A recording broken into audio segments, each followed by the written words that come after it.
People have like this weird idea of like what normal is here. It's just not a very tolerant place.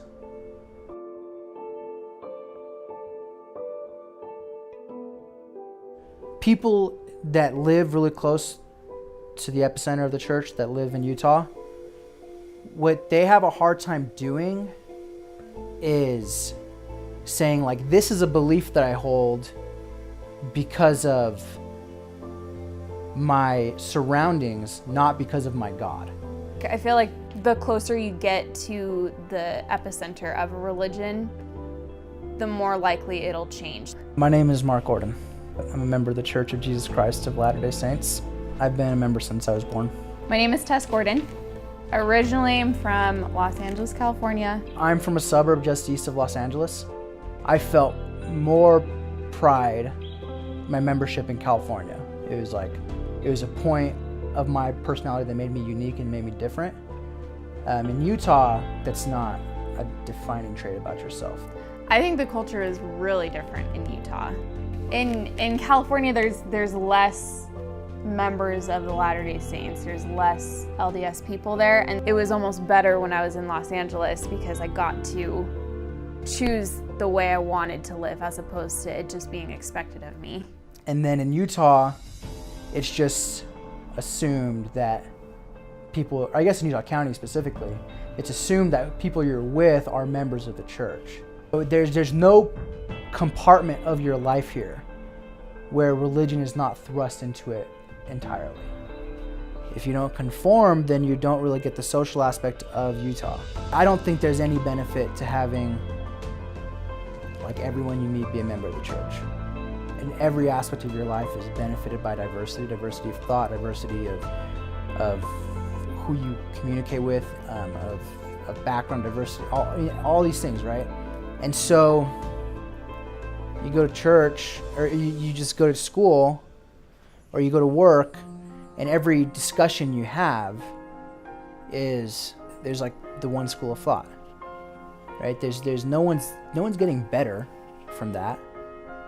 They're just getting more entrenched in why they either are happy in the church or why they hate the church.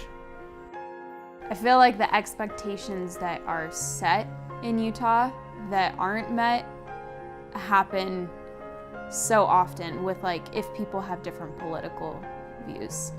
Like there's almost this expectation that you have to have conservative religious views, and that if anybody has any views outside of these opinions or voices that they want to be heard, they're outcasted really quickly. And it's like it's because of what people misinterpret in religion. You feel like you can't even talk about it at church because people will like just dismiss your views so quickly. But then that's also the same church lesson that'll be like, we need to accept everybody for the way that they are, and it happens all the time. I think culturally, when there's like a general consensus on a belief, the membership in the church just is under the assumption that that belief is the doctrine. The word standards is implying my behavior based on the doctrines and the assumptions of the church, right? But standards as under the scope of like social pressure, yeah, there's a lot of like the standards you have to meet. I don't know if there's a way you can create a program to counteract the need for conformity within a religious community. Because like you said, if you're part of the religion, the saving principles are principles of conformity, right? You have to be one of us. You have to be like us. You have to believe these things. But I should be able to hear talk at general conference or hear a principle about the church and be able to say, let me think about that. I don't know about that. There should be room to have doubts. There should be rooms to have disagreements. There should be room to be different. I should be able to have a neighbor that doesn't want anything to do with the church and that everyone around me is content with that. I genuinely feel that ways that we can improve like corrupt views or just negative views or different ways to just improve the overall cloud of religion is like just accepting people the way that they are. Like, one of the fundamental principles is living your life the way Christ would. And I know for a fact that Christ would not condemn someone because they went through a divorce. Or Christ would not condemn someone because they had an abortion.